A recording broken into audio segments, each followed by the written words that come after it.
Un millionnaire arrive par surprise et trouve ses parents âgés sous la pluie. Ce qui s'est passé a choqué tout le monde. Avez-vous déjà imaginé arriver à l'improviste chez vos parents et les trouver tous les deux, âgés, sous une pluie battante, tremblant de froid, sans nulle part où aller? C'est exactement ce qui est arrivé à Lucas Duval, un homme qui avait tout l'argent, la renommée, le succès mais qui avait perdu le plus important sans même s'en rendre compte.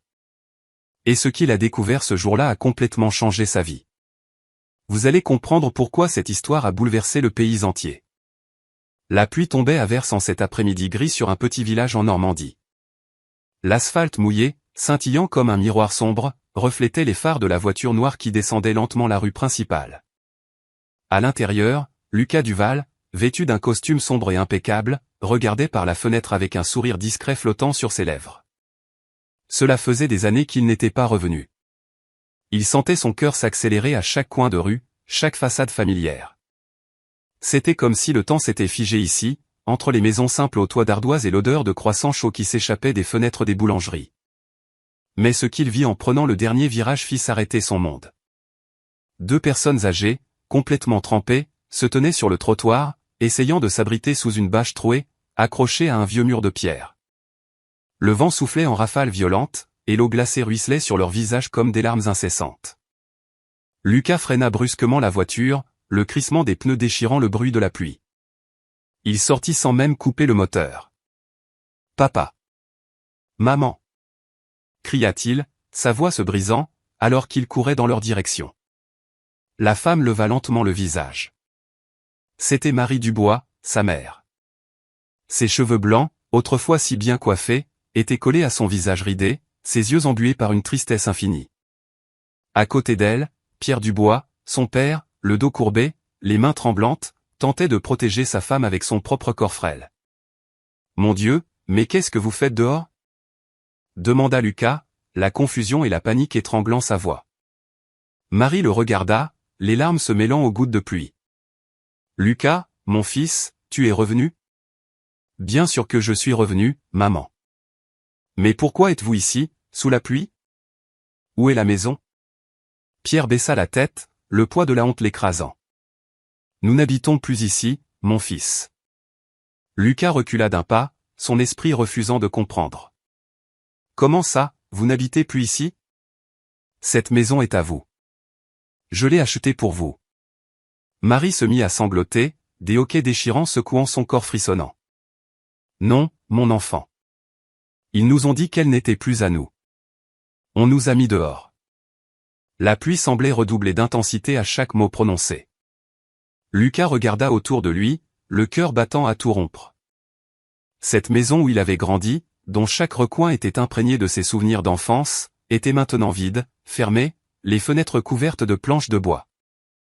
Il n'avait aucune idée de ce qui se passait, mais ce qu'il allait découvrir allait tout changer. Avant de devenir l'homme en costume, propriétaire d'entreprise et au volant d'une voiture de luxe, Lucas Duval n'était qu'un garçon aux pieds nus, courant dans les rues de terre de son village normand. Leur maison de campagne était simple, avec des murs à la peinture écaillée et une odeur de croissant chaud chaque matin. Pierre, son père, se levait à l'aube pour travailler sur les chantiers, un homme de peu de mots mais d'une force tranquille. Marie, toujours en tablier, cousait des vêtements pour les voisins, ses doigts agiles transformant de simples tissus en robes et chemises. Ils n'avaient jamais eu beaucoup, mais ils avaient l'essentiel pour être heureux.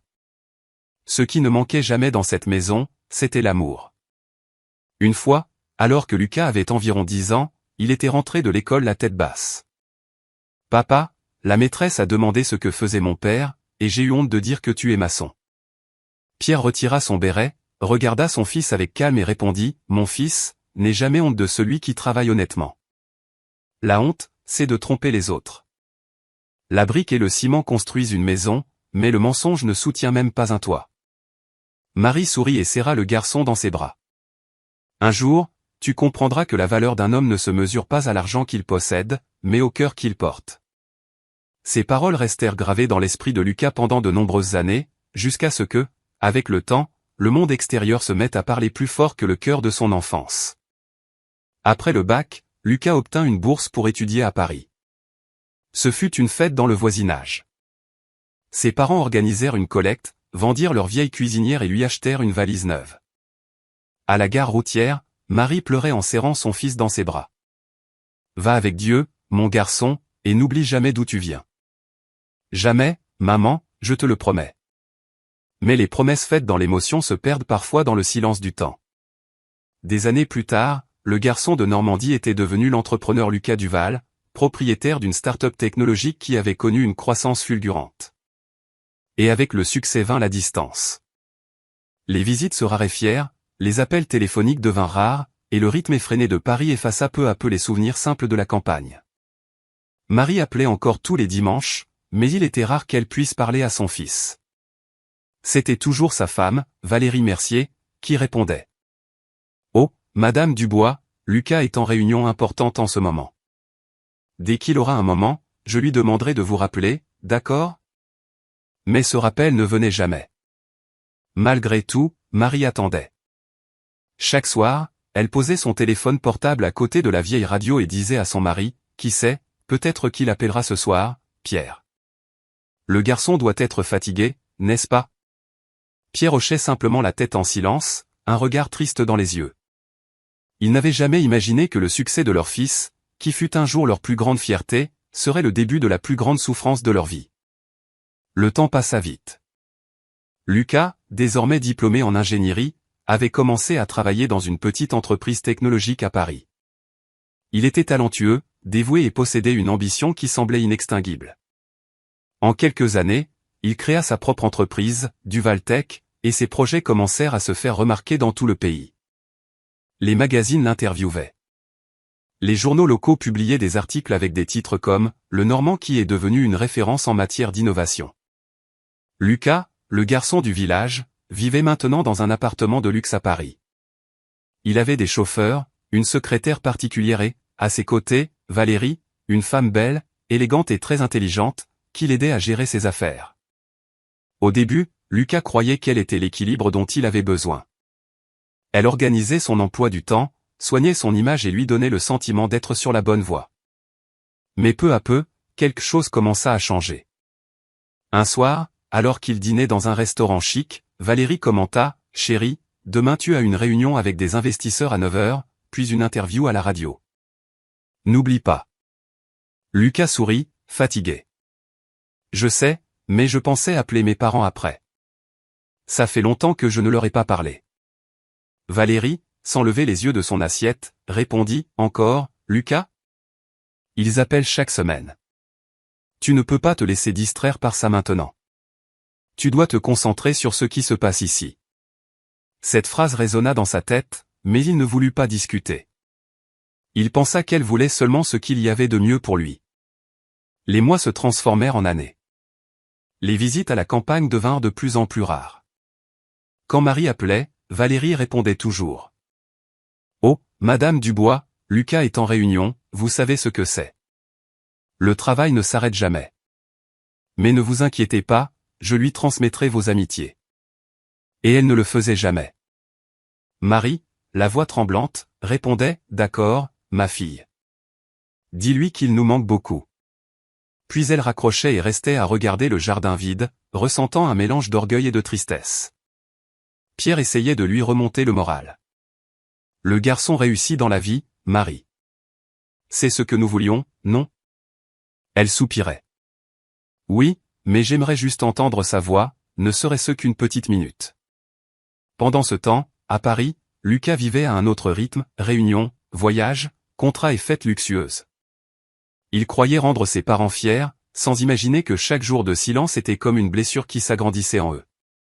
Un week-end, Valérie suggéra quelque chose qui allait tout changer. « Lucas, je pense que tes parents n'ont plus besoin de cette vieille maison de campagne en Normandie. On pourrait la vendre, tu sais, investir l'argent dans autre chose. » Il hésita. « Mais cette maison est le symbole de tout ce que je suis. C'est là que j'ai grandi, Valérie. » Elle eut un sourire froid. « Tu as grandi, chérie. Maintenant, tu dois penser comme un homme d'affaires. » Et sans s'en rendre compte, Lucas commença à s'éloigner non seulement de son village, mais aussi de qui il était. Cette décision, apparemment anodine, serait le premier pas vers une douleur qu'il n'aurait jamais imaginée. Les jours se transformèrent en mois, et la distance, autrefois géographique, devint un silence dans le cœur. Lucas, sans le réaliser, se mit à vivre au rythme de son travail et des ambitions que Valérie nourrissait en lui. Elle contrôlait son agenda, filtrait ses appels et même ses visites. Tout passait par elle. Un dimanche après-midi, le téléphone de la simple maison de campagne sonna.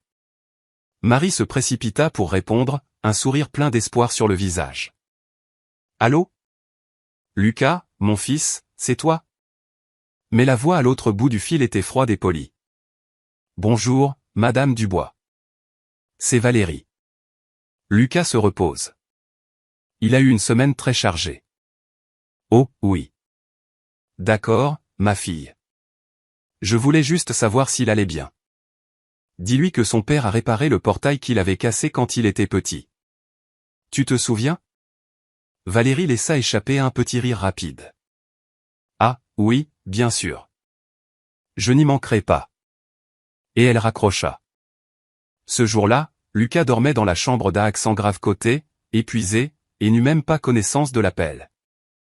Avec le temps, Valérie commença à brosser un tableau différent des parents de Lucas. « Chérie, tu sais ce que je pense ? » disait-elle alors qu'il travaillait sur son ordinateur. « Tes parents ne pensent à toi que lorsqu'ils ont besoin de quelque chose. Tu y as déjà pensé ? » Lucas leva un regard surpris. « Non, bien sûr que non. Ils ne m'ont jamais rien demandé. » Valérie feignit d'hésiter. « Ah, pas directement, mais ils trouvent toujours un moyen. Ils appellent, se plaignent de la maison, de leur santé, des factures, et tu finis par t'inquiéter. Ça te perturbe, mon amour. Ils n'ont pas encore compris que tu as une vie différente maintenant. » Lucas, épuisé par les exigences de son travail, commença à croire qu'elle avait peut-être raison. Il cessa de répondre à certains appels, puis arrêta de répondre aux messages. Le temps effaça l'habitude d'appeler le dimanche. Pendant ce temps, en Normandie, la maison devenait de plus en plus silencieuse. Marie cousait avec la radio allumée, espérant entendre une interview de son fils. Pierre essayait de la distraire. « Marie, viens voir. » Lucas est de nouveau à la télévision. Elle souriait, les yeux embués. « Regarde-le, si élégant. C'est le même garçon qui grimpait au pommier du jardin pour jouer. » Mais le sourire s'estompait rapidement. « Crois-tu qu'il se souvienne encore de nous, Pierre ? » Son mari respirait profondément. « Bien sûr qu'il s'en souvient, ma chérie. Il est juste très occupé. Il finira bien par venir. » Mais les jours se transformèrent en années.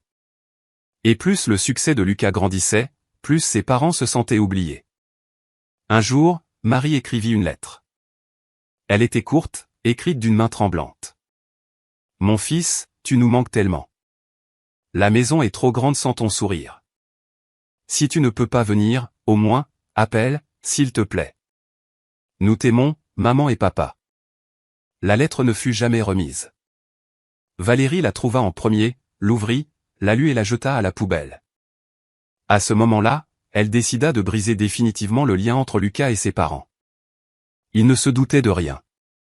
Il pensait que la distance était le fruit du temps, alors qu'en réalité, elle était le résultat d'une manipulation froide. Peu à peu, le cœur de Lucas se vida. Il avait tout ce qu'il avait toujours désiré, sauf ce dont il avait réellement besoin. La semaine avait été éprouvante, réunions, interviews, voyages.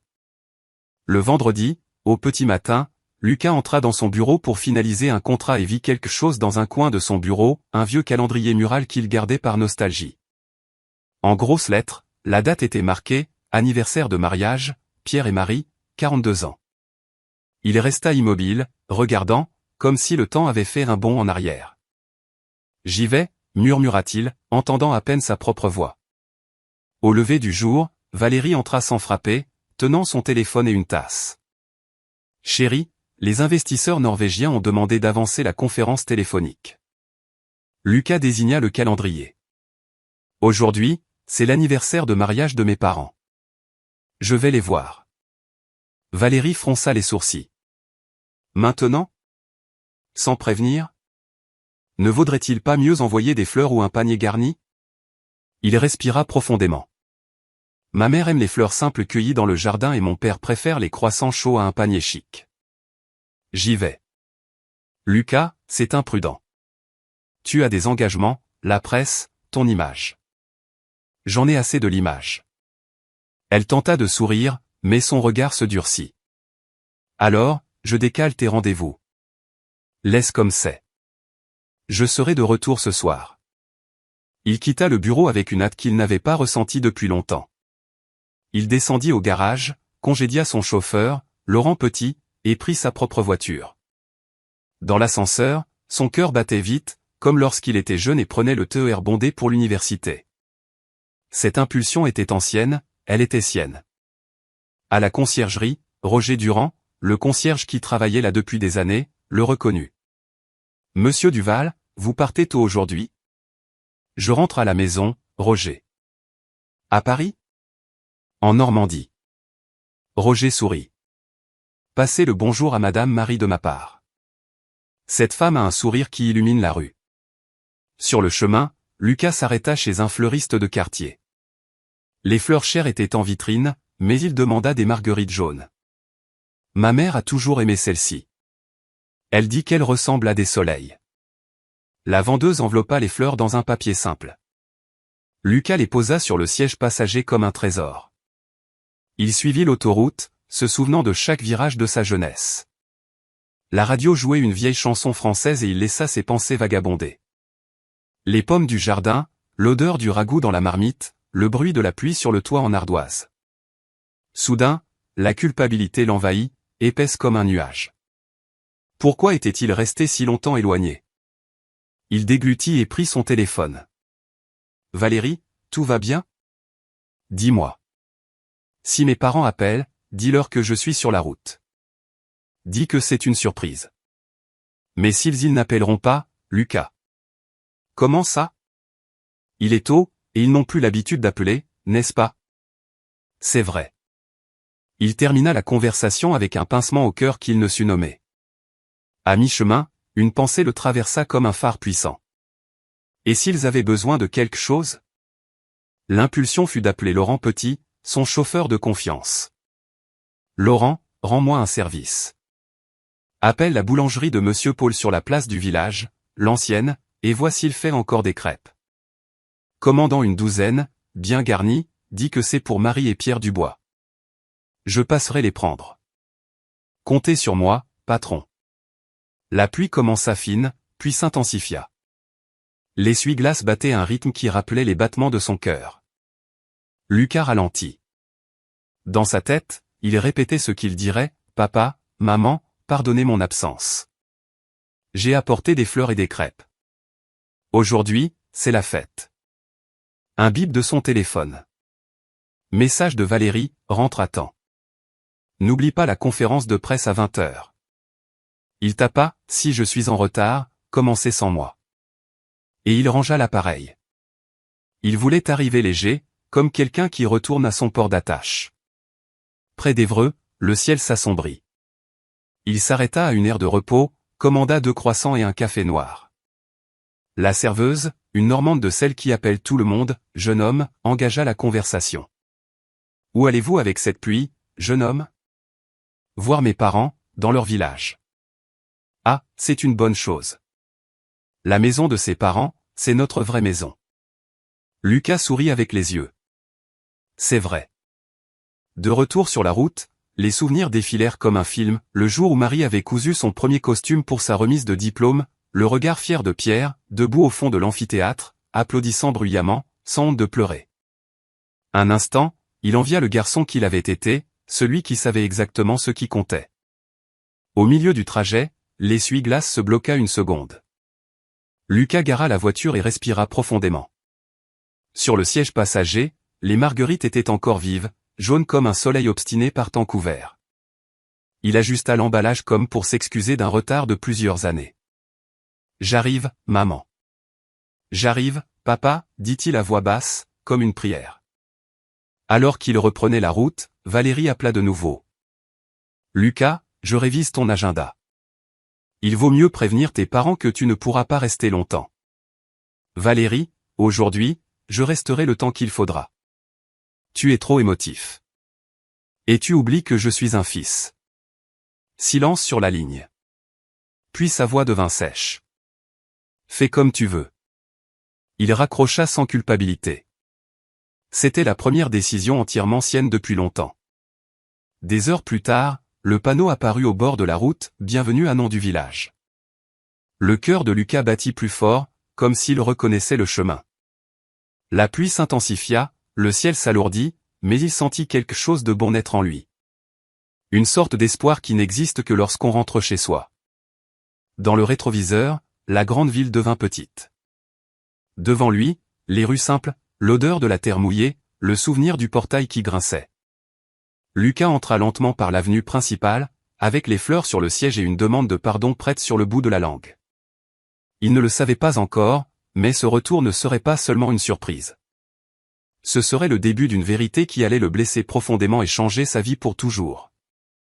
Lorsque la voiture de Lucas passa le panneau d'entrée du village, son cœur se serra.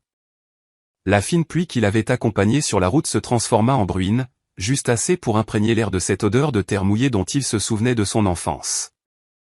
Les rues semblaient plus étroites, les arbres plus bas, mais le sentiment était le même. Revenir ici, c'était comme recevoir une vieille étreinte.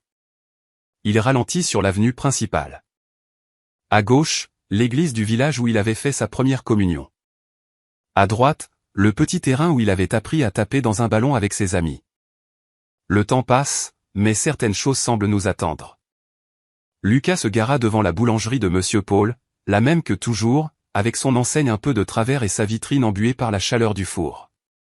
En entrant, il fut accueilli par l'arôme des croissants sortant tout juste du four.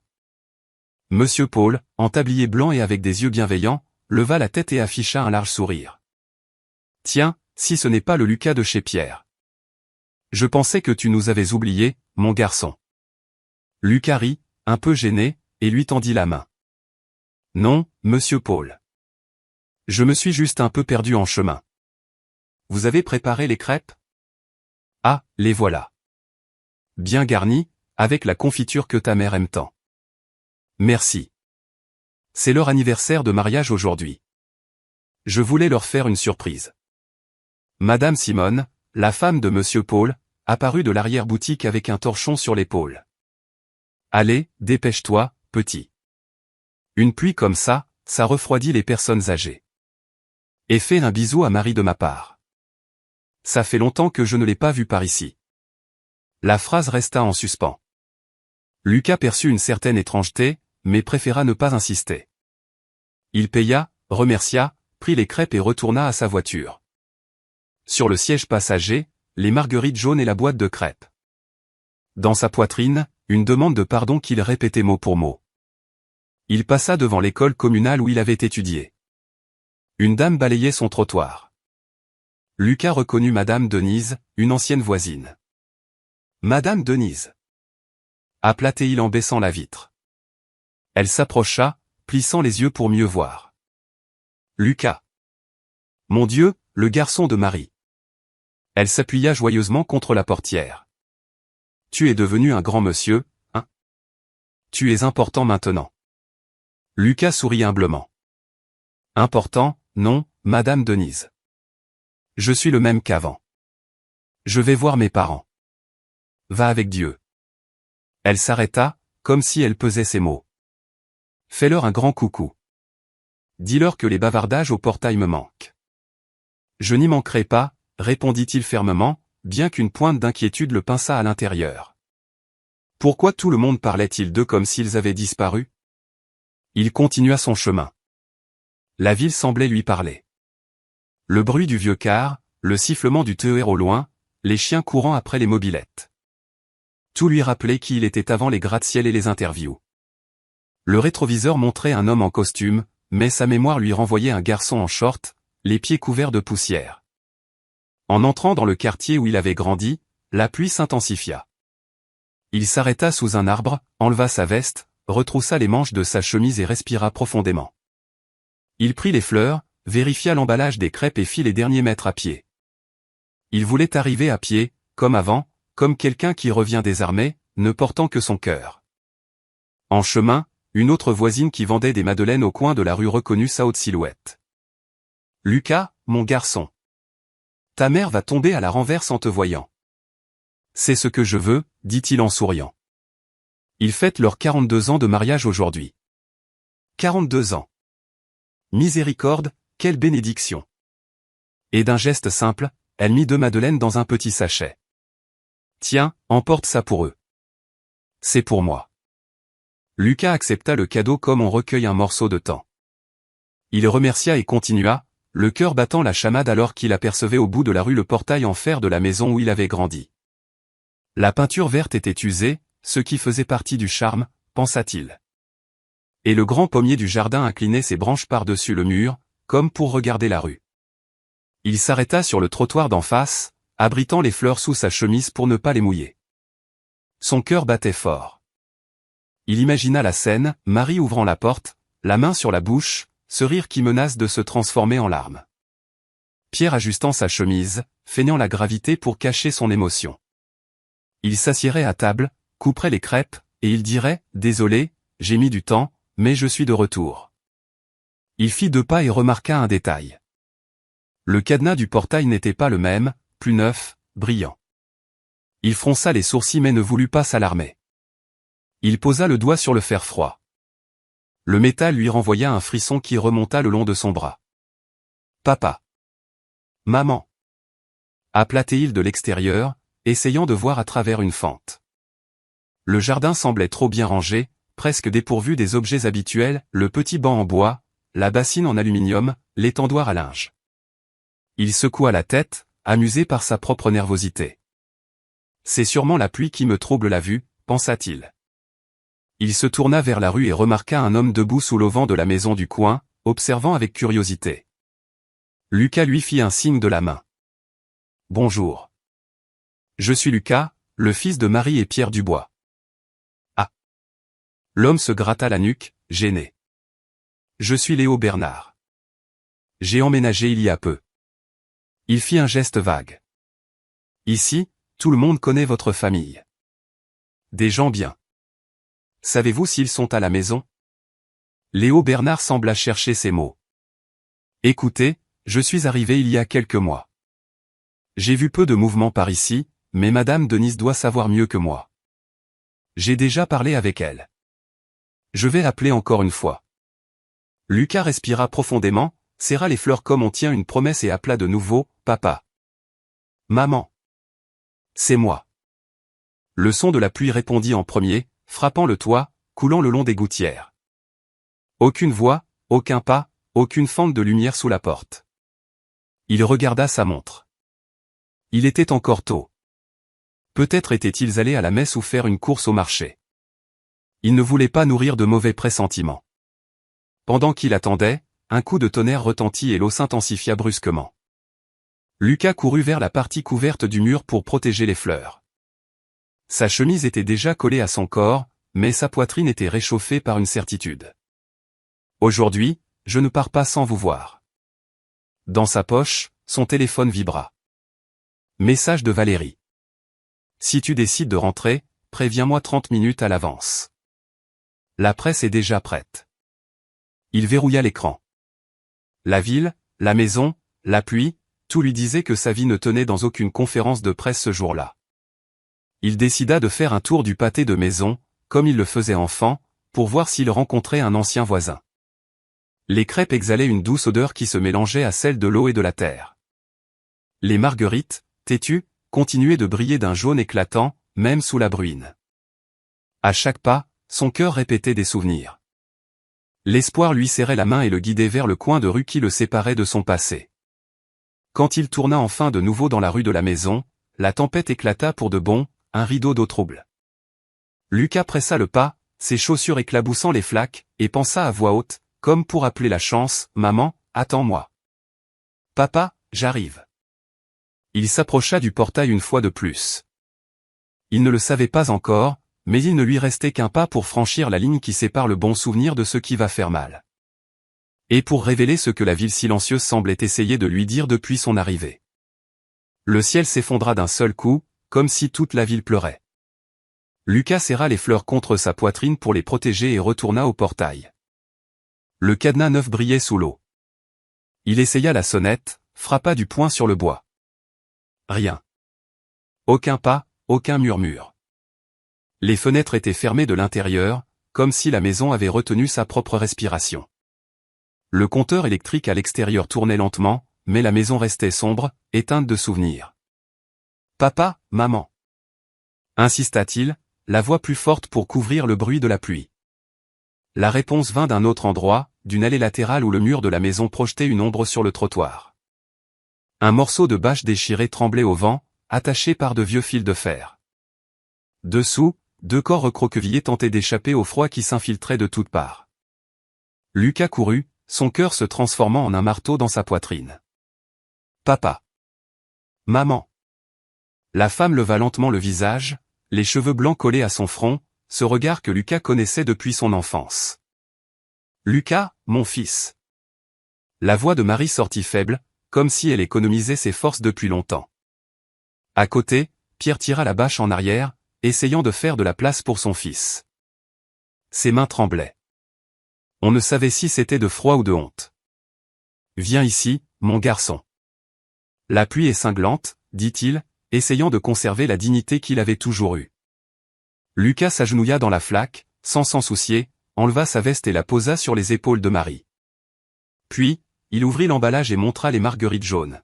« Maman, j'ai apporté des fleurs et des crêpes de chez Monsieur Paul. » Ses yeux brillèrent un instant avant de se remplir d'eau. « Tu t'es souvenu ?» murmura-t-elle. « Je me suis souvenu de tout, » répondit Lucas, ravalant ses larmes.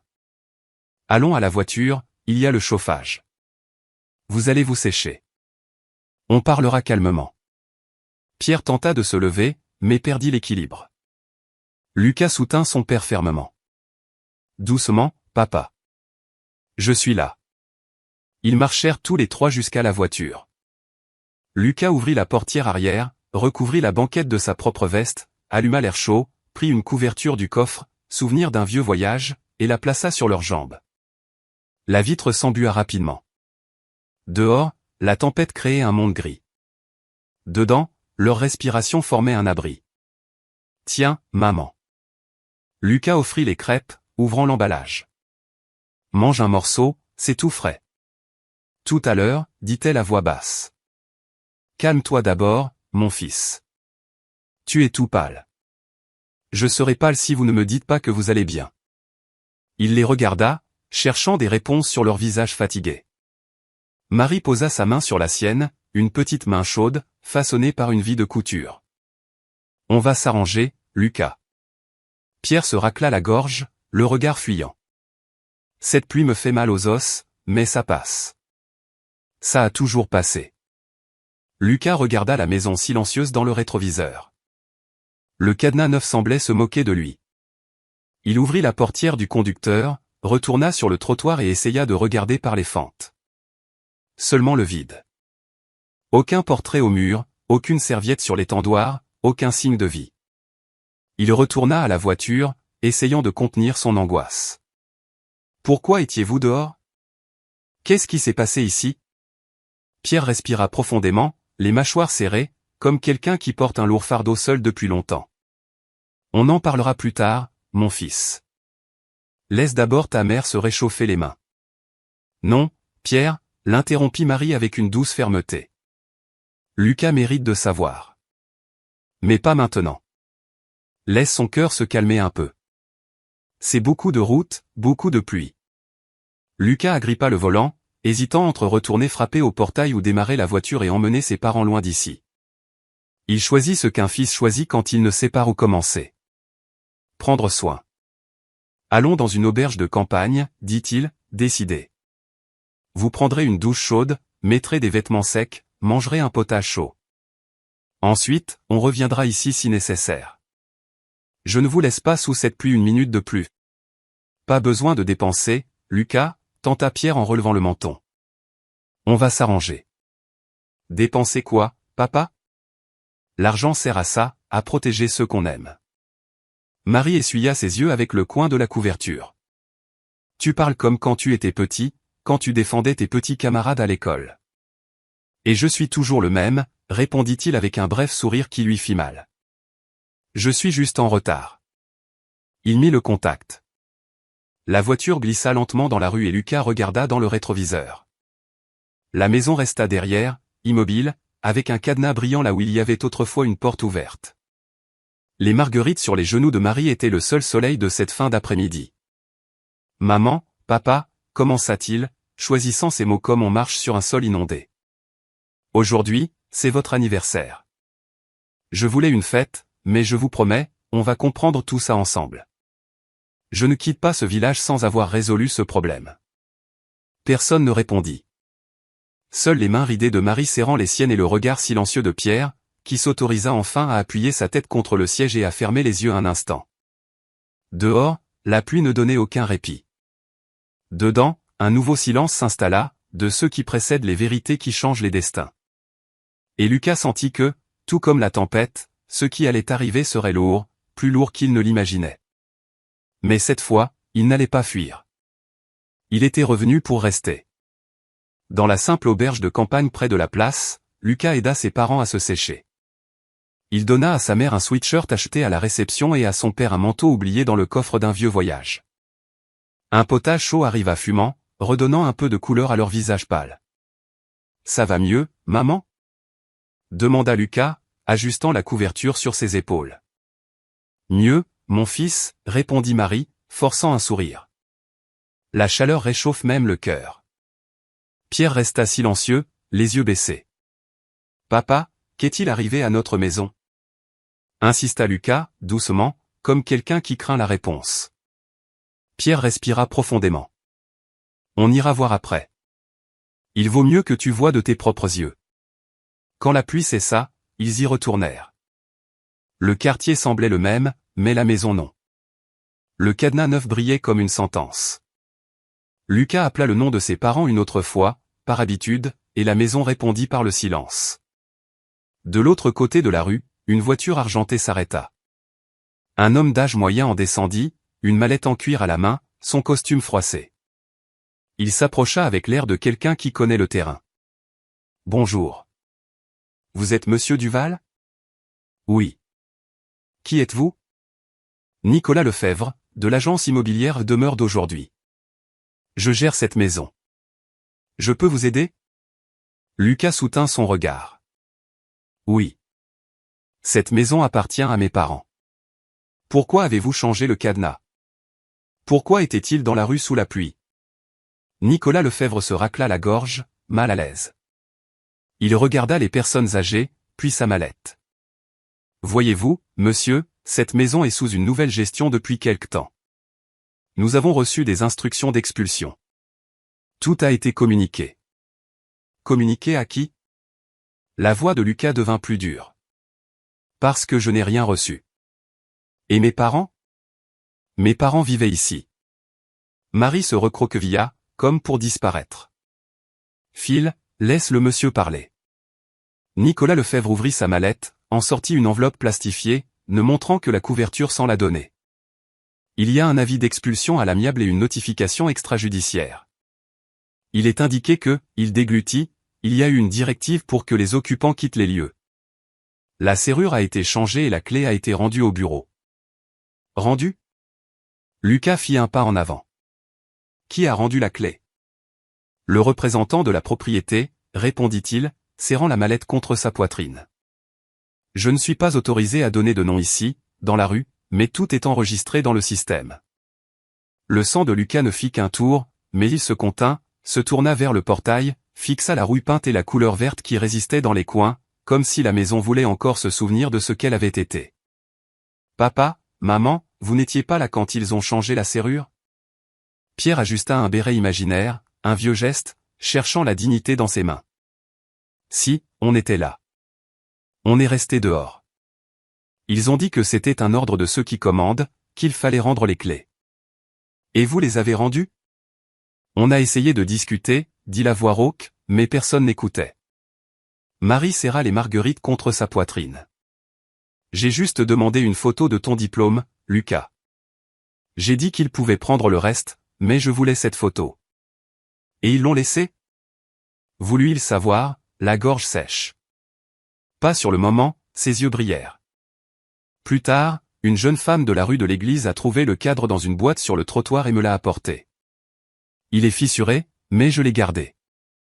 Nicolas Lefebvre tenta de clore le sujet. Écoutez, je n'aime pas discuter dans la rue. Si vous voulez, demain matin, vous passez au bureau. On verra comment récupérer les biens qui ont été saisis. Ils sont dans un entrepôt de l'agence immobilière. Bien saisis? Répéta Lucas, incrédule. Vous êtes en train de me dire que vous avez jeté la vie de mes parents dans un entrepôt? L'administrateur recula d'un demi-pas. Monsieur, je suis des ordres. Je ne décide pas, j'exécute. Lucas avança de 2 pas et se retrouva face au cadenas. Il passa la main sur le fer, comme pour transférer un peu de chaleur à ce qui avait été arraché à froid. La mémoire lui ramena le son du portail quand il était enfant, le grincement qui annonçait « Je suis rentré » et l'image de sa mère apparaissant à la fenêtre, son père derrière disant « Ferme la porte, il va y avoir un courant d'air ». Le présent lui renvoyait un silence verrouillé. « Maman » dit-il sans quitter le cadenas des yeux. « Depuis combien de temps n'êtes-vous pas entré ici ?» Marie baissa les yeux. 2 mois. Le mot tomba entre comme une pierre dans une flaque d'eau, propageant des ondes. Lucas porta la main à sa bouche. 2 mois.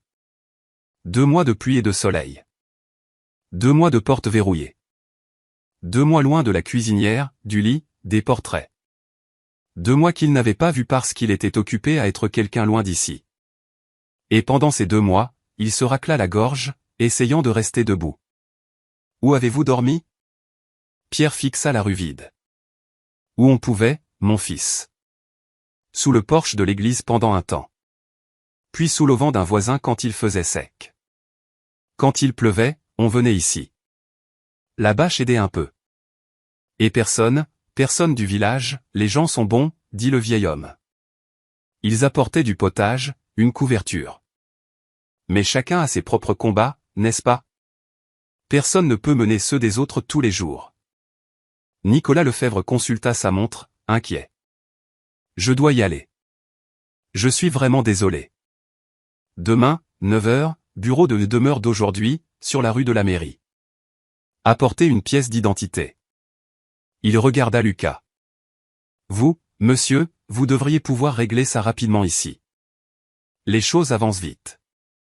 Il s'éloigna, s'excusant, et monta dans sa voiture. Le moteur avala la rue avec un bref rugissement. Lucas resta immobile, la main toujours sur le fer froid. Ses parents sous l'auvent, protégeant comme ils le pouvaient les fleurs et les crêpes.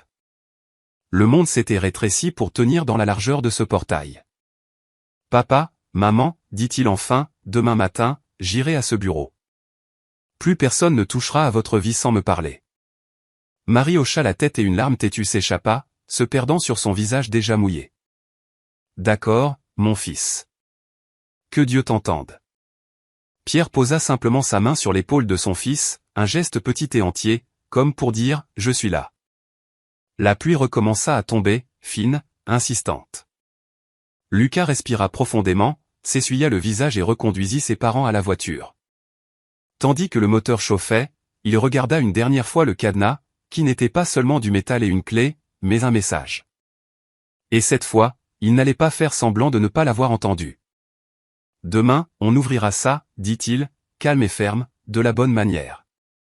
Et il partit, emportant sur ses genoux les marguerites jaunes et dans sa poitrine le choc qui avait enfin réveillé tout ce qui s'était endormi en lui. À l'auberge, après une douche chaude, Marie, en peignoir épais, était assise au bord du lit. Pierre séchait ses chaussures avec le sèche-cheveux prêté par la réceptionniste, comme pour rendre sa dignité au cuir usé. Lucas posa les crêpes sur la petite table, les marguerites dans un verre d'eau et tira une chaise. Il devait écouter, il devait comprendre. « Maman, papa, racontez-moi depuis le début, demanda-t-il à voix basse, sans rien omettre. Marie échangea un regard avec son mari. Il hocha lentement la tête. Elle respira profondément. Ça a commencé un mardi matin, dit-elle. Un jeune homme est arrivé avec des papiers, disant que c'était un ordre d'expulsion. Il parlait bien, avec des mots qu'on ne comprend pas. Il a dit que le propriétaire demandait la restitution du bien. On lui a dit que le propriétaire, c'était toi, mon fils, compléta Pierre, essayant de garder son calme. Le jeune homme a répondu que sur le papier, ce n'était pas à ton nom, mais au nom de ta responsable. Lucas serra les poings, mais ne l'interrompit pas. Il devait laisser venir. J'ai demandé si on pouvait attendre la fin du mois pour organiser nos affaires, continua Marie. Il a dit que le délai était déjà écoulé, qu'on avait été prévenu. J'ai dit que je n'avais reçu aucune lettre. Ils ont tout pris en photo, ajouta Pierre. Ils ont fait une liste comme pour un inventaire. Ils ont emmené nos affaires dans un entrepôt. Ils ont dit que c'était pour les préserver. J'ai demandé à garder la machine à coudre de ta mère. Le jeune homme a dit qu'il fallait une autorisation. Lucas se passa la main sur le visage. Et vous avez essayé de m'appeler? On a essayé, dit Marie avec une voix d'excuse, mais l'appel n'aboutissait jamais ou tombait sur une messagerie.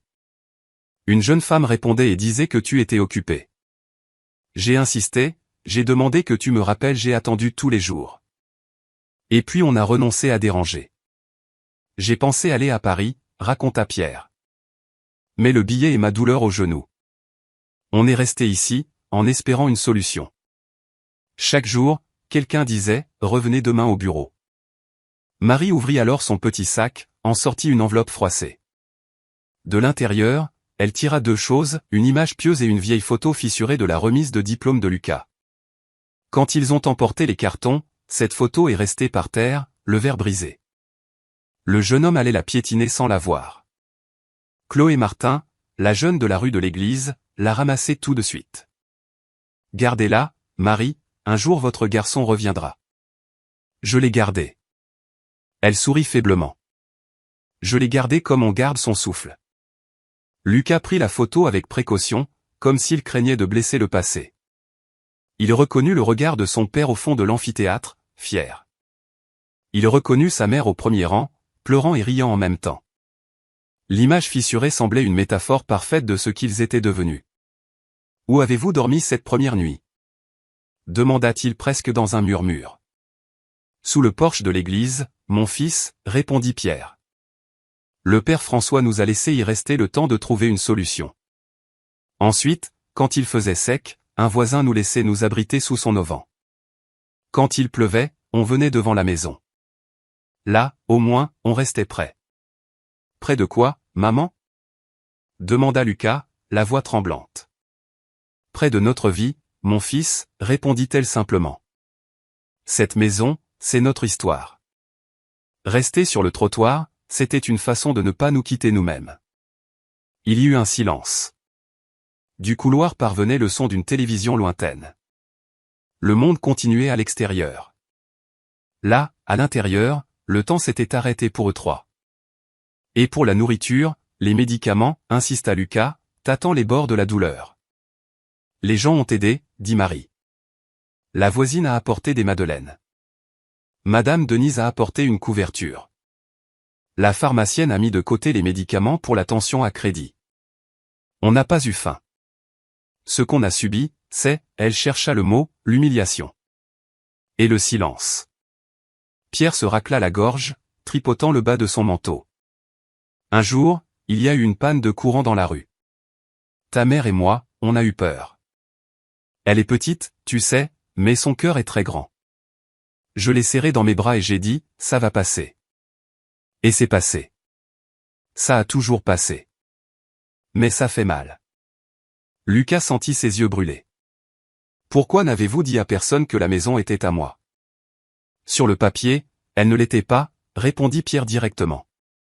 Et même si ça avait été le cas, quand on est pauvre, on apprend vite que le papier parle plus fort que nous. On voulait juste du temps. Et au fond, on espérait que tu finirais par arriver. Marie toucha la main de son fils. Et tu es arrivé. Il ferma les yeux un instant, serrant sa main avec force. Demain, on va tout récupérer, promit-il. On ira à l'entrepôt, au bureau. On ira où il faudra. Je ne partirai pas d'ici sans que vous soyez sous un toit digne. Et cette maison, son histoire n'est pas terminée. Pierre hocha la tête, confiant pour la première fois. Marie posa sa tête sur l'épaule de son fils, comme elle le faisait quand il rentrait fatigué de l'école. C'est notre anniversaire de mariage aujourd'hui, Lucas, dit-elle doucement. Il n'y a pas de fête, mais tu es là. Pour moi, c'est suffisant, pour l'instant. La chambre se réchauffa de leur présence. Dehors, la pluie s'amenuisa jusqu'à devenir une bruine. Lucas se leva, remonta la couverture jusqu'à leur poitrine, éteignit la lampe de chevet. Un instant, dans la pénombre, il regarda les marguerites dans le verre, jaunes, fermes, têtues, comme l'amour qui avait résisté. Il s'allongea sur le canapé de l'auberge sans pouvoir dormir. Il repassa chaque mot, chaque geste, chaque silence. Quelque chose dans cette histoire ne collait toujours pas. Les délais, les notifications, le cadenas changeaient le jour même. Mais il n'allait pas forcer le cœur de ses parents cette nuit-là. La vérité entière viendrait, et il serait éveillé pour la recevoir. Le lever du jour arriva en silence. À l'auberge, l'odeur de café frais emplit le couloir. Lucas frappa doucement à la porte de la chambre de ses parents et entra avec un plateau simple, du pain, du beurre et les crêpes restantes. Marie était assise, peignant ses cheveux encore humides. Pierre lassait lentement ses chaussures, comme pour gagner du temps avant une conversation difficile. « Vous avez dormi un peu ?» demanda Lucas en posant le plateau. « On s'est reposé, » dit Marie. « Quand notre fils est là, le sommeil vient. Aujourd'hui, on va tout régler, » assura-t-il. « Bureau, entrepôt, tout ce qu'il faudra. » Il y eut un bref silence. Pierre se racla la gorge, regarda sa femme, puis son fils. « Lucas, il y a quelque chose que ta mère voulait te dire depuis longtemps. Parle, papa.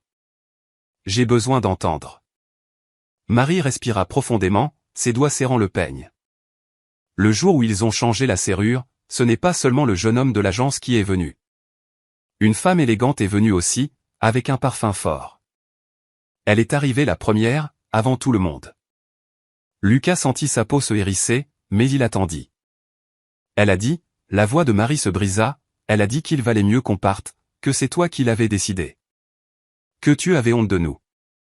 Que cette maison ne correspondait plus à ton image. Lucas ferma les yeux un instant. Qui était cette femme, maman? Marie mit du temps à répondre. Quand elle parla, ce fut à voix basse, mais ferme. Valérie. Le nom tomba comme un meuble lourd dans la pièce. Pierre compléta, regardant son fils dans les yeux. Elle a apporté des papiers, a parlé d'autorisation, de propriété à son nom. Elle a dit que tout était légalement en ordre. Et quand les hommes de l'agence sont arrivés, tout était déjà décidé. Lucas resta immobile, le souffle court, essayant de saisir les idées qui lui échappaient comme de l'eau entre les doigts. « Maman, tu es sûre ?»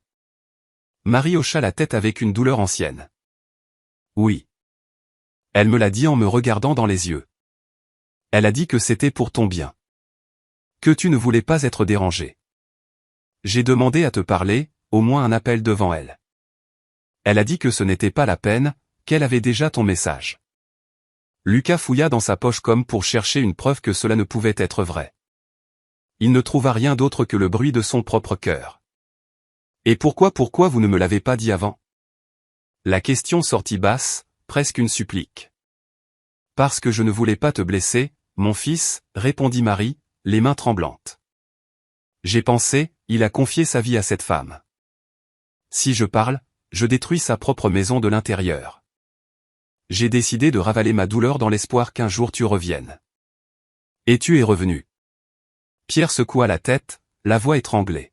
« J'ai voulu te retrouver le jour même, mais ta mère m'a demandé de ne pas faire de vagues. Elle a dit que ta vie là-haut était différente et qu'on ne devait pas déranger. » Lucas s'assit au bord du lit et fixa le sol. Les pièces du puzzle commencèrent à s'emboîter, les appels qui n'arrivaient pas, les messages sans réponse, la lettre qui n'avait peut-être jamais été remise, l'agenda filtré, le cadenas neuf, la propriété à son nom. « Maman, tu as gardé quelque chose de ce jour-là, un papier, une preuve ?» Marie ouvrit son sac et en sortit un simple téléphone portable ancien. Elle montra le petit écran rayé. « Il y a un audio, Lucas. J'ai demandé à la jeune de la boulangerie d'enregistrer quand Valérie parlait au monsieur de l'agence. Je n'ai pas tout compris, mais je l'ai gardé. Je n'ai pas voulu te l'envoyer. J'avais peur que tu penses que c'était des histoires de mère. » Lucas prit le téléphone, le plaça près de son oreille et appuya sur play. Le son grésilla, puis une voix familière, froide, emplit la chambre. « Oui, vous pouvez y aller. C'est autorisé. Le propriétaire est d'accord. Il faut changer la serrure aujourd'hui. Il n'y aura aucune opposition. Il mit en pause. Son sang battait à ses tempes. C'est elle, dit-il, sans l'ombre d'un doute. Un instant, personne ne parla. Le silence pesa, et un vent glacial sembla traverser la poitrine des trois. Pierre se redressa, comme pour redevenir le père qui montre la direction. « Qu'est-ce qu'on fait, mon fils ?» Lucas se leva calmement et prit leurs mains. « Maintenant, on met la vérité sur la table. Aujourd'hui même, on va à l'agence récupérer tout ce qui est à nous et voir ses papiers. Ensuite, je retourne à Paris et je vais parler à Valérie. Les yeux dans les yeux. Ne te dispute pas, mon fils, demanda Marie, un réflexe de celle qui a toujours choisi la paix. Je ne vais pas me disputer, maman. Je vais lui dire qui je suis. Et je vais me souvenir de celui que j'avais oublié d'être. Il respira profondément, ajusta sa veste sur le dossier de la chaise et regarda les marguerites dans le verre, toujours jaunes, toujours fermes. Vous me faites confiance ? Depuis le jour de ta naissance, répondit Marie sans hésiter. Alors, venez avec moi. Ils sortirent ensemble. Le couloir de l'auberge semblait plus lumineux que la veille. Dans la rue, la ville suivait son rythme, mais quelque chose avait changé. Il y avait maintenant un fil visible, reliant le cœur de Lucas à la vérité qu'il devait affronter. Sans détour, sans bruit. En s'approchant de la voiture, Pierre posa la main sur l'épaule de son fils. « Je ne veux pas de vengeance, Lucas. Je veux du respect. Et c'est ce que vous aurez, papa. Le respect, la dignité, un toit et votre vie. » Lucas ouvrit les portières, aida ses parents à monter et, avant de démarrer, regarda une dernière fois l'auberge, la rue, la ville qu'il avait façonnée. Il était prêt. Il y avait de la douleur, oui, mais il y avait un cap. La voiture démarra. Devant, le virage menant au centre, plus loin l'agence immobilière, et ensuite Paris. La conversation qu'il reportait depuis des années, avec sa femme et avec lui-même, allait enfin avoir lieu. Le lendemain matin, Lucas emmena ses parents à l'agence immobilière Demeure d'aujourd'hui. L'enseigne vieillotte contrastait avec la salle d'un blanc aveuglant. Derrière le comptoir, Nicolas Lefebvre ajusta ses lunettes en les voyant entrer. « Nous sommes de retour, » dit Lucas fermement. « Je veux tous les papiers de la maison, le procès-verbal d'expulsion, la liste des biens et l'adresse de l'entrepôt. Maintenant. » Nicolas Lefebvre tenta son discours habituel, mais comprit que ce serait inutile. « Une minute, s'il vous plaît. » Il disparut derrière une porte et revint avec un dossier cartonné. Sur la première page, en lettres claires, figurait le nom de Valérie Mercier comme propriétaire. Il y avait aussi une autorisation par email pour le changement de serrure et l'enlèvement organisé des biens. La signature électronique portait son nom. En dessous, une autre feuille, la liste des objets saisis. Machine à coudre, malle de vêtements, casserole, vieille radio, portrait. L'entrepôt est à la sortie de la ville, expliqua Nicolas Lefebvre, en montrant un plan. Nous pouvons le libérer aujourd'hui en votre présence. Lucas lut tout, sans sauter une ligne, puis montra le simple téléphone de sa mère. Ici, il y a un audio de Valérie autorisant le changement. Vous allez joindre ça au dossier et noter que mes parents n'ont jamais été d'accord. Oui, monsieur, répondit Nicolas Lefebvre, abattu. Je suis désolé. À l'entrepôt, l'odeur de poussière et de fer rouillé les accueillit. Un employé ouvrit une grille et poussa un grand conteneur vers l'avant. À l'intérieur, la machine à coudre de Marie, emballée à la hâte avec un pied tordu, la malle cabossée, des assiettes enveloppées dans du papier journal, une couverture à l'odeur de naphtaline, une radio avec du ruban adhésif sur le haut-parleur. Marie caressa la machine comme pour lui demander pardon. « Ma compagne de tant d'années, murmura-t-elle. Elle retournera à la maison, maman, dit Lucas. Je te le promets. Les signatures apposées, les biens récupérés, Lucas ramena ses parents à l'auberge. Il acheta des vêtements neufs, des médicaments, laissa de l'argent à la gérante avec une instruction claire, il reste ici, bien traité, jusqu'à ce que j'organise tout. Je reviens ce soir. Pierre le retint par le bras avant qu'il ne parte. N'aie pas besoin de crier, mon fils. Dis juste la vérité. C'est ce que je vais faire. La route vers Paris sembla plus courte. Lucas conduisit sans musique, concentré. Dans sa tête, des phrases simples et directes. Dans sa poche, les copies des papiers. Dans sa poitrine, le visage de sa mère sous la pluie et le silence de son père retenant sa honte comme on retient un toit. Quand il arriva à l'appartement, la porte était entr'ouverte. Dans le salon, Valérie discutait avec une assistante. Il y avait des coupes sur la table et des dossiers ouverts avec les notes de la conférence de presse. « J'ai besoin du salon », dit Lucas fermement. L'assistante comprit le message et sortit. Valérie appuya ses mains sur le dossier du canapé, son sourire entraîné. « Chérie, quelle bonne chose que tu sois de retour. La presse t'attend à 20h. J'ai préparé un script pour toi. Tu as fait changer la serrure de la maison de mes parents, la coupa-t-il sans élever la voix. Son sourire ne disparut pas tout de suite, il se déplaça simplement. J'ai géré un problème. Tu sais ce qu'il en est de ton image. Ils appelaient tout le temps, se montraient sans prévenir. La maison était à mon nom, par protection, tu te souviens? Et j'ai décidé d'accélérer ce que tu n'avais pas le courage de faire. Lucas fit un pas. Ses yeux n'exprimaient pas une colère incontrôlée, mais de la clarté.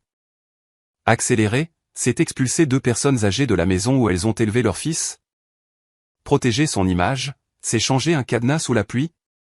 Ce n'est pas de la gestion, Valérie. C'est de la cruauté.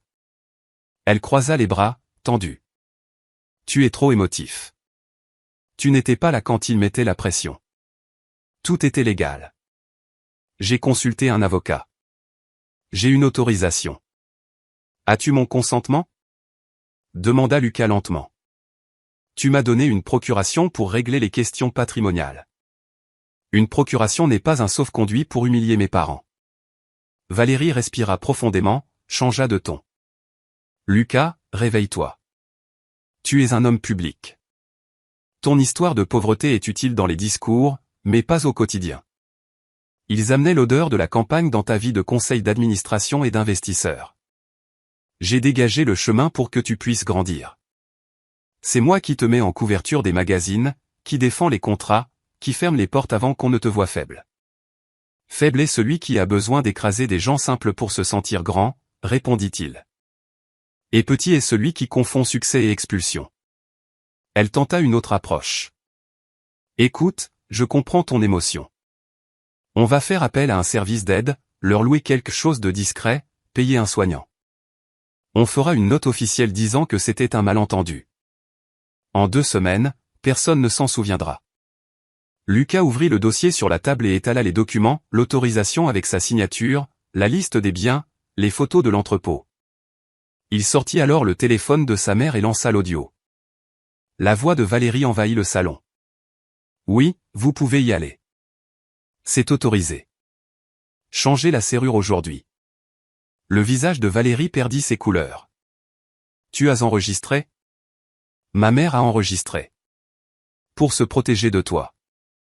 Il y eut une seconde de silence dur. Puis elle lâcha le dossier du canapé et parla bas, mais sans s'excuser. J'ai fait ce que tu voulais sans l'assumer.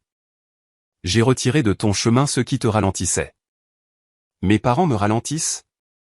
Lucas désigna sa poitrine. Ils m'ont fait. Ils m'ont amené jusqu'ici. Ils te retenaient dans le passé, rétorqua Valérie. Lucas se redressa, comme s'il retrouvait son axe. À partir d'aujourd'hui, tout pouvoir que tu as sur ma famille est terminé. Tu vas remettre la maison à mon nom, tu vas assumer par écrit que tu as agi sans mon autorisation et tu vas payer chaque dommage causé, moral, matériel, émotionnel. Si tu ne le fais pas, j'irai en justice et j'emporterai ça avec moi. Il désigna l'audio. Parce qu'ici, Valérie, celui qui est faible, c'est celui qui ne peut soutenir son propre regard. Elle se mordit la lèvre, respira brièvement. Tu vas m'exposer? Demanda-t-il presque dans un murmure. Tu vas tout jeter? Je vais ramasser ce que tu as essayé de jeter. Mes parents, mon histoire, mon nom. Le reste, les contrats, les couvertures, l'agenda, je le reconstruirai. Ce que je ne reconstruis pas, c'est la dignité après avoir trahi ceux qui m'ont tout donné. Valérie fit un pas, comme si elle cherchait encore un accord. Alors, qu'est-ce que tu vas faire maintenant? Maintenant, je vais au service juridique de l'entreprise. Aujourd'hui, je mets des avocats là-dessus. Aujourd'hui, je retourne en Normandie. Et aujourd'hui, mes parents dorment sous un toit qui ne les rejette pas. Il prit le dossier, le simple téléphone, la clé de la voiture. Sur le seuil, il tourna le visage une dernière fois. Tu peux garder l'image. Je garde la vérité. Et il sortit, laissant derrière lui l'éclat froid des coupes, les dossiers ouverts et un silence qui semblait plus grand que le salon entier. Dans l'ascenseur, Lucas respira profondément. Il ressentit de la nervosité, oui, mais aussi du soulagement. À partir de cet instant, sa vie avait le bon poids, son cœur la bonne direction. La ville rugissait dehors. Il appuya sur le bouton du rez-de-chaussée et emporta avec lui ce qui comptait, le son de sa mère disant « Mon fils », la poignée de main de son père et la certitude que le combat était enfin au bon endroit. Lorsque la porte de l'ascenseur se referma derrière Lucas, tout son corps se relâcha. Le sang qui semblait bouillir se transforma en une lourde fatigue. Il descendit au garage sans regarder personne. Dans sa voiture garée, il ne mit pas le contact, appuya son front contre le volant et, pour la première fois depuis des années, pleura sans bruit, sans hâte. Il pleura comme on vide une vieille armoire, un vêtement à la fois. La culpabilité, le retard, l'orgueil, le silence. La porte de l'ascenseur s'ouvrit de nouveau. Roger Durand, le concierge, fit 2 pas et s'arrêta, respectant la distance. « Monsieur Duval, vous avez besoin de quelque chose ?» Lucas s'essuya le visage avec le poing, tenta de sourire. « J'ai besoin de route, Roger.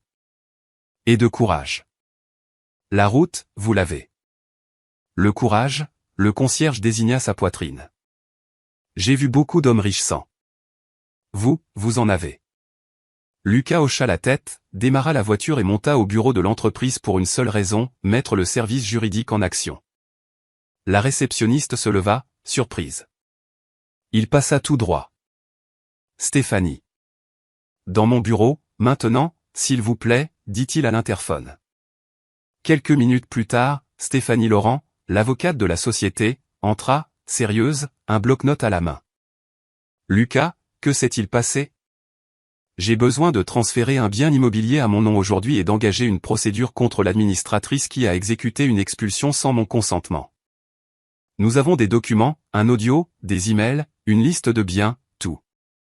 Qui a signé l'autorisation ? Un instant de silence. Valérie. Stéphanie Laurent ne cacha pas sa surprise. Compris. Je m'en occupe tout de suite. Mais, tu vas bien ? Non. Il laissa échapper son souffle. Mais ça ira. Aujourd'hui, je ne m'occupe pas de mon image, je m'occupe de mes parents. L'avocate prit les papiers. Je t'envoie le numéro de dossier aujourd'hui même. Appelle-les. Je suis en route. À la sortie, Lucas retrouva Laurent Petit, son chauffeur, qui l'attendait déjà au téléphone. Patron, la voiture de remplacement est prête. Vous voulez que je conduise ? Je prends la mienne. J'ai besoin de conduire en réfléchissant. Retrouve-moi demain matin en Normandie avec un médecin généraliste. Je veux des examens pour mon père et ma mère. Comptez sur moi. Il traversa le périphérique comme on traverse un tunnel à l'intérieur de soi. La grande ville resta derrière et la route ramena le garçon aux pieds nus. Sur le siège passager, un sac, 2 nouvelles couvertures, des médicaments pour la tension, un pull chaud. Le tableau de bord indiquait la fin de l'après-midi lorsque les collines de Normandie commencèrent à apparaître. Il accéléra un peu, comme pour rattraper le temps. Il arriva à l'auberge à la nuit tombée, frappa doucement et entra. Marie était assise, tricotant lentement. Pierre, avec ses lunettes sur le bout du nez, bricolait une vieille radio qu'ils avaient récupérée de l'entrepôt. « Mon fils, dit-elle. » Et la chambre sembla s'agrandir. Lucas posa le sac sur le lit et s'agenouilla. Il prit les mains de sa mère, puis celles de son père. « Pardonnez-moi pour tout ce que je n'ai pas vu, pour tout ce que j'ai laissé arriver en mon absence. » Pierre respira fermement. On fait des erreurs en essayant de bien faire. Mais il y a des erreurs qui ont besoin d'être réparées. Et je vais réparer, papa. Point par point. Il ouvrit le sac, sortit les couvertures, mit le pull à son père, organisa les médicaments sur la table avec la précision de quelqu'un qui construit une nouvelle vie. Demain matin, médecin, examen complet, sans économie. Et j'ai déjà payé pour plus de temps ici. Personne ne vous sortira de sous un toit. Plus jamais sans me regarder dans les yeux. Marie toucha le visage de son fils, comme pour confirmer que c'était vrai. Tu es différent, Lucas. Je me souviens de qui je suis. Le simple téléphone de l'auberge sonna. La gérante frappa à la porte. Monsieur Duval, un appel pour vous. De Paris. Il prit le combiné. Stéphanie, j'ai le numéro de dossier. J'ai déjà demandé une injonction pour récupérer la possession du bien et j'ai envoyé la notification à l'administratrice. Merci. Lucas, veux-tu que je m'occupe aussi du divorce? Il ferma les yeux une seconde. On en parle demain. Ce soir, je dors ici. Il rendit le téléphone, ferma la porte et, pour la première fois depuis longtemps, s'assit par terre à côté du lit de ses parents. Ils restèrent tous les trois à parler bas, se remémorant des choses simples, le premier uniforme scolaire, l'odeur du ragoût, les pommes. À mesure que les souvenirs revenaient, le poids s'allégeait, pas complètement, pas d'un coup, mais il s'allégeait.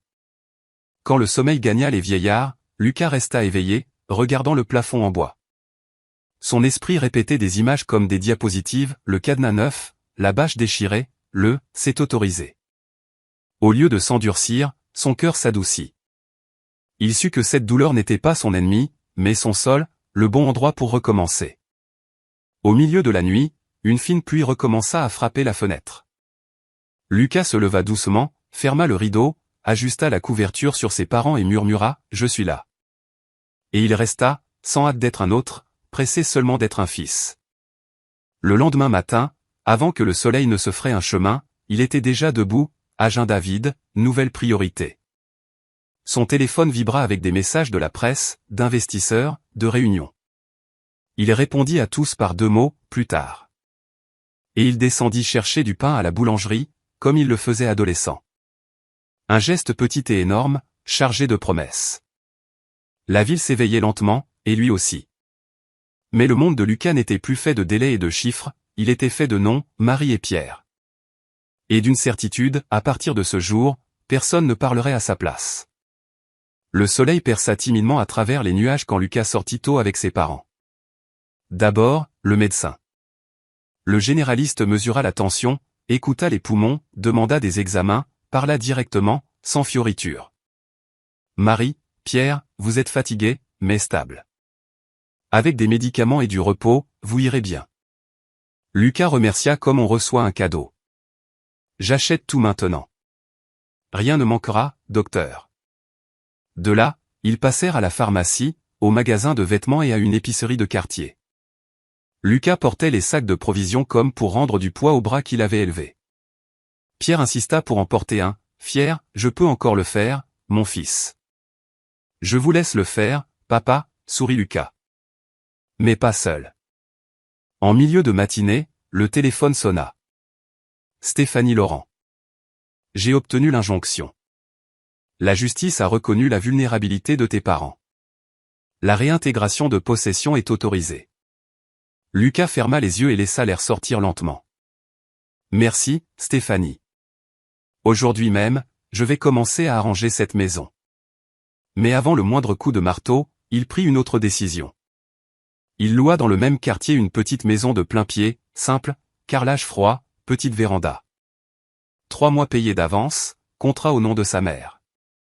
La clé était attachée à une ficelle avec une petite plaque de métal, maison 3.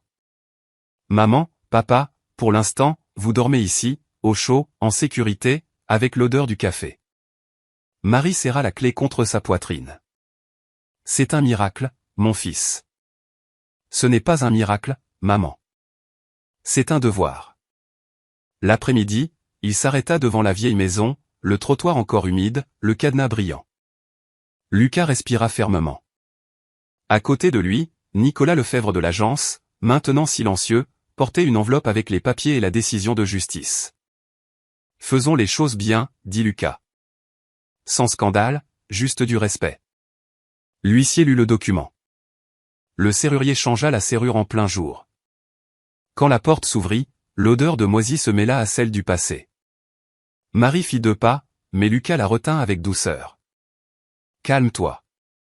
D'abord, l'air et la lumière. Ils gardèrent les fenêtres ouvertes. Pierre posa la main sur le chambranle comme pour saluer un vieil ami. Le bruit de pas dans la rue annonça que le voisinage avait remarqué le mouvement. « C'est aujourd'hui, Pierre, dit la voix de Madame Denise. « C'est aujourd'hui, répondit-il, et le mot sortit plein. Soudain, une autre surprise. Monsieur Paul de la boulangerie apparut avec un sac de croissants.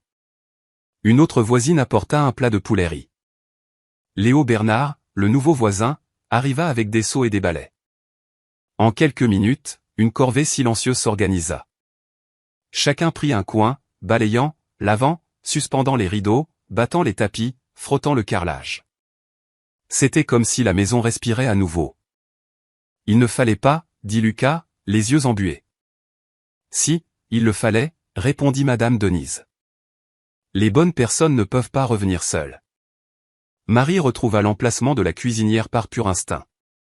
Elle passa la main sur le comptoir, comme pour chercher un repère dans le noir. Ici, j'ai pétri du pain pendant un hiver qui n'en finissait pas, sourit-elle. J'ai cloué cette étagère là-bas, compléta Pierre en désignant le mur. Elle était de travers. Tu t'es moqué de mon ingénierie, Lucas. C'était mon premier calcul, papa. Il rit avec lui, en pleurant. Quand le nettoyage fut terminé, Lucas demanda la permission et se dirigea vers sa voiture. Il revint avec la malle cabossée de l'entrepôt, la posa au sol dans le salon.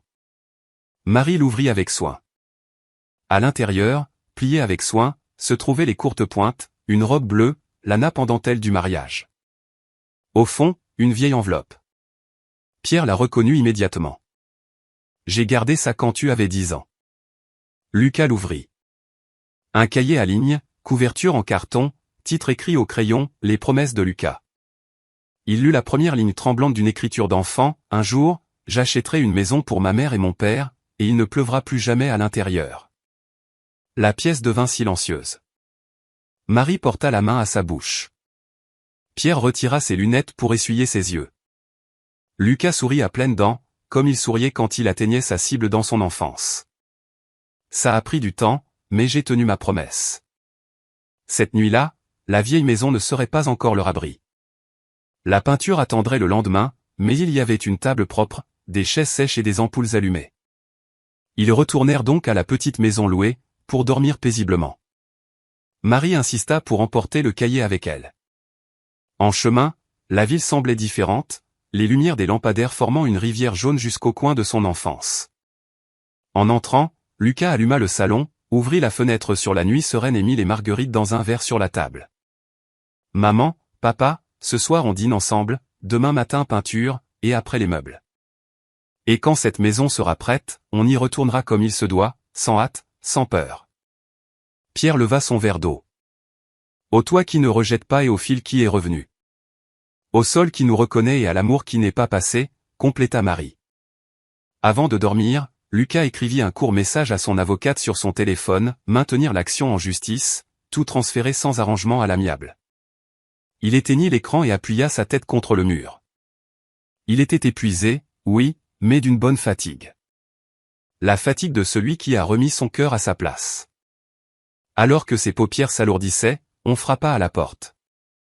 Chloé Martin, la jeune de la rue de l'église, entra timidement avec un nouveau cadre sous le bras. Madame Marie m'a parlé du portrait. Je l'ai arrangé. Lucas y inséra la photo de sa remise de diplôme, sans le verre fissuré.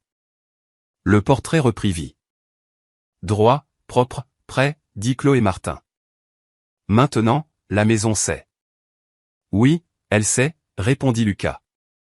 Demain, elle recommencera à parler. Et ils dormirent tous du sommeil qu'ils méritaient, les parents avec le soulagement, Lucas avec la décision. Ce qu'ils ne savaient pas encore, c'est que le lendemain arriverait une lettre capable de tout bouleverser, sa vie, son avenir, ce qu'il pensait de lui-même. Mais c'était un autre chapitre. Aujourd'hui, la rédemption avait trouvé sa place. Le lendemain matin, alors que Lucas ponçait le mur de la cuisine de la vieille maison, Laurent Petit apparut sur le seuil avec une enveloppe Kraft. « C'est pour vous, patron.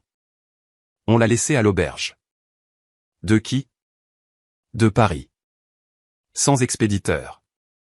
Lucas s'essuya les mains sur un chiffon et l'ouvrit avec précaution. À l'intérieur, 2 feuilles et un petit objet enveloppé dans une serviette en papier. Un test de grossesse avec la marque Net. Sur les papiers, une demande de transfert de propriété au nom de Lucas, déjà signée. Et une lettre. Il l'a lue en silence. L'écriture était familière. Lucas, je n'ai aucune excuse. J'ai grandi dans un endroit où être pauvre, c'était être invisible. J'ai appris tôt que celui qui retire le premier le passé du salon souffre moins après. Quand je t'ai rencontré, j'ai cru que je nous sauvais tous les deux d'un monde que je détestais.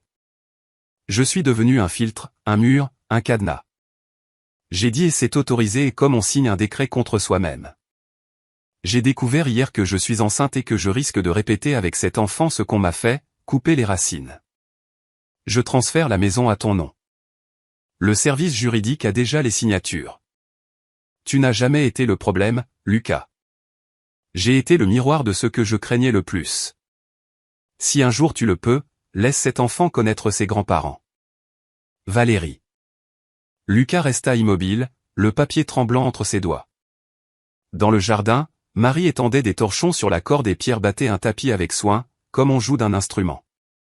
Il les appela à l'intérieur. Maman, papa, Valérie est enceinte. Sa voix sortit simple, sans colère, juste pleine de vie. Et elle a remis la maison à mon nom. Marie porta la main à sa poitrine, surprise. Enceinte? Oui. Il montra le papier. Elle a demandé que, si un jour on le pouvait, on laisse notre petit enfant connaître ses grands-parents. Pierre fixa son fils sérieusement, et sa gravité se transforma en un sourire qui naissait au coin de ses lèvres. Un petit enfant, c'est une bénédiction, mon fils. Une bénédiction n'est coupable de rien. Lucas hocha la tête, les yeux humides, lorsqu'il entendit des pas sur le trottoir. Valérie était là, trempée par la bruine, sans maquillage, serrant un dossier contre sa poitrine. Personne ne s'y attendait. Elle respira profondément et parla depuis la rue, sans envahir l'espace. Je suis venu demander pardon. Pas pour défaire ce que j'ai fait, car c'est impossible, mais pour l'assumer. Voici les signatures, le reçu de l'entrepôt et une lettre d'excuse. J'ai déjà tout envoyé à l'avocat aussi. Le silence pesa une seconde. Marie regarda Lucas, puis Valérie. Entre, ma petite. La pluie est froide.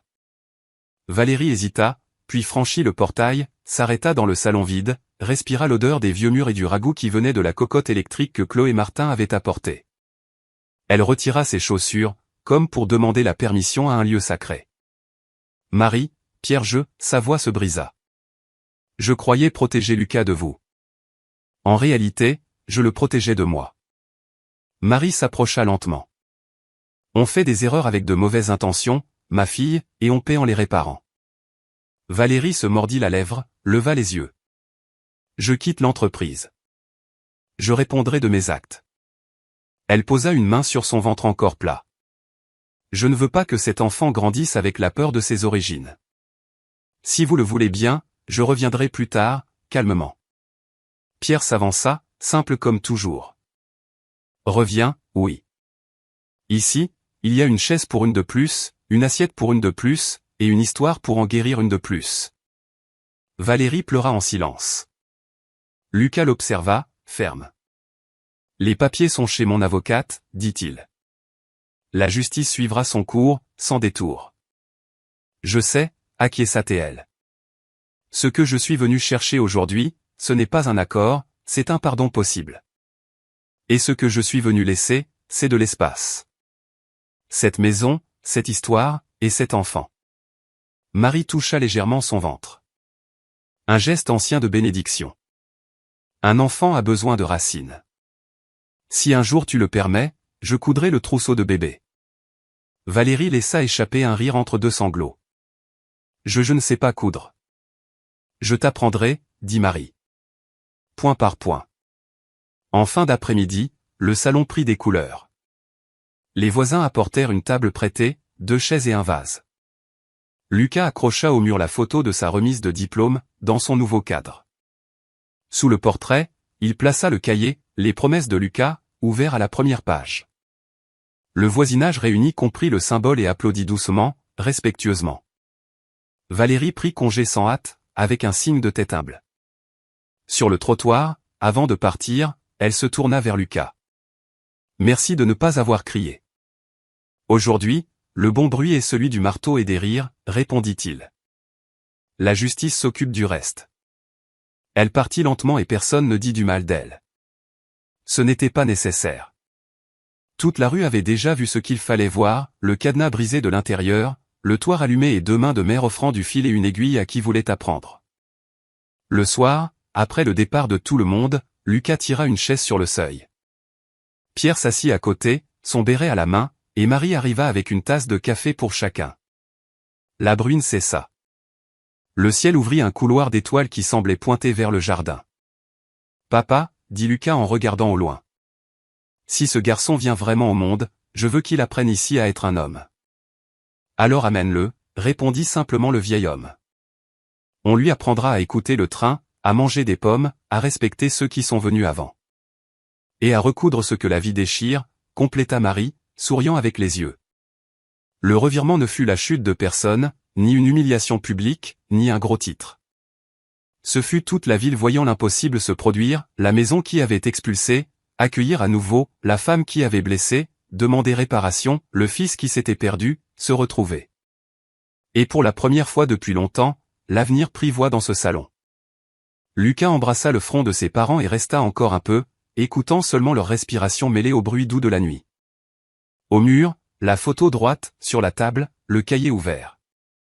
Dans l'air, une odeur de peinture fraîche et de promesses tenues. Et au fond du couloir, une chambre vide attendait un berceau. Des mois plus tard, la vieille maison était de nouveau vivante.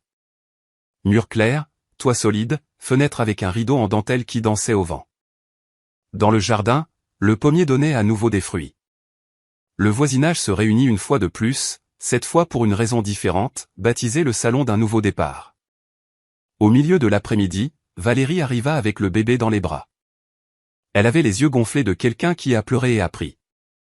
Lucas ouvrit le portail et, sans discours, dit simplement « Entre ». Ici, il ne pleut plus. Marie prit le petit dans ses bras. « Sois le bienvenu, mon petit-fils. Ta grand-mère t'a attendu par tant de pluie et de soleil. » Pierre posa son doigt sur le petit poignet du bébé et sourit, ému. Maintenant, ces pleurs ne servent qu'à rappeler la vie qui recommence. Au mur, la photo de la remise de diplôme brillait dans son nouveau cadre. En dessous, le cahier, les promesses de Lucas, ouvert à la première page. Lucas prit un stylo, respira profondément et écrivit une autre ligne, d'une écriture d'homme et d'un cœur d'enfant.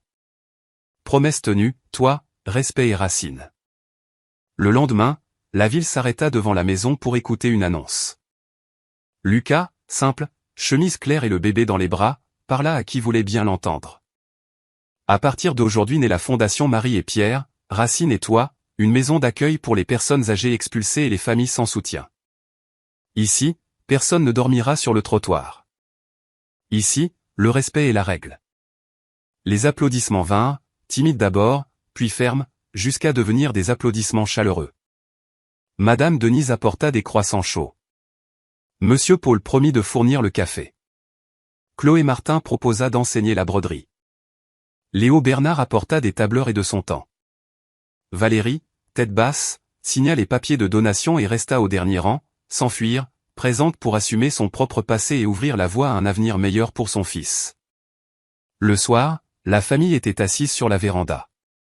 3 générations alignées comme les nouvelles tuiles du toit. Le bébé dormait dans les bras de Marie. Le silence était de ceux, magnifiques, qui disent « Nous sommes à la maison ». Papa, maman, commença Lucas, la voix douce. Vous m'avez appris que le succès sans racines ne soutient pas un toit. J'ai mis du temps, mais j'ai appris. Pierre répondit à sa manière, bref et entier. Et on n'a jamais cessé de t'attendre. Marie compléta, une promesse de fils n'a pas de date limite, elle a un chemin. Lucas regarda autour de lui. Le mur sans infiltration, le cadre droit, le jardin revenu à la vie. Il sourit. La pluie se mit à tomber dehors, fine, presque une musique. Il tendit la main et ne sentit qu'une légère bruine, sans peur. À l'intérieur, tout était couvert. À la fin de la soirée, avant d'éteindre les lumières, Lucas accrocha à l'entrée une simple plaque en bois, ici vive Marie, Pierre, Lucas, et quiconque a besoin d'un abri.